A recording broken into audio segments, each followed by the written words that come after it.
I challenge you, Mr. Ombudsman Boying Rimulya, na balikan po natin ang hindi nyo ba napapansin mga kabanat na kapag korupsyon ang pinag-usapan, lalong-lalo na itong Ghost Flood Control Project, ito yung si Antonio Trililing ay medyo tahimik yan mga kabanat, no? Hindi yan papasok pag Ghost Project ang pinag-usapan. Pero pag issue ang mga pinag-usapan kung ano-ano, papasok talaga yan si Antonio Trillanes mga kabanat, no? Lalong-lalo na pag mga Duterte o ang kaalyado nito ang pinag-usapan. Pag Ghost Project ang pinag-usapan, ito'y tahimik. Bakit kaya?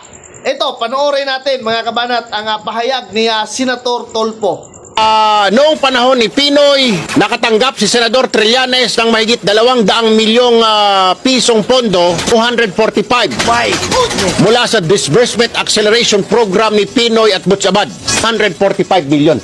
Alam niyo kung saan ginasta ni Trillanes yung 245? Ay, ginasta niya sa mga project sa hangin. Ghost. Wala kang pinatunguhan yung 245. Wow na wow!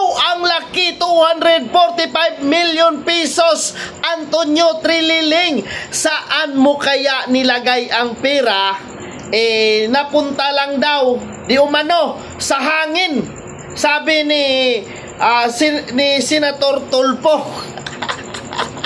Ayan, naghuhugas kamay ka kasi nagmukha kang malinis, ang rumi-rumi mo pala, Antonio Trililing, no?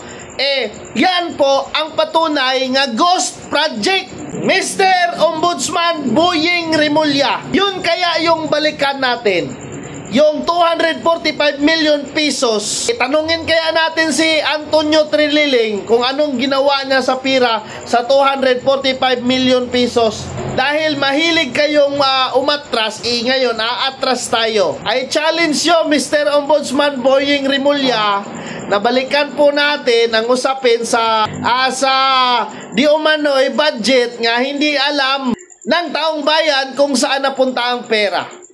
Ito po yung tunay nga Ghost Project dahil wala po tayong makikita Yung akusasyon nyo kay Senator Bongo, wala naman hong substandard, walang Ghost Project, no? Gusto nyo lang idawit ang senador. Kahit kailan naman po ang ating senador ay hindi ho yan na-involve sa mga korupsyon, sa mga korap. At ako'y nagtataka bakit nyo idinadawit si Senator Bongo. Ang layo nyo kasi. Samantala, ang sinisigaw ng taong bayan ay yung Ghost Project po.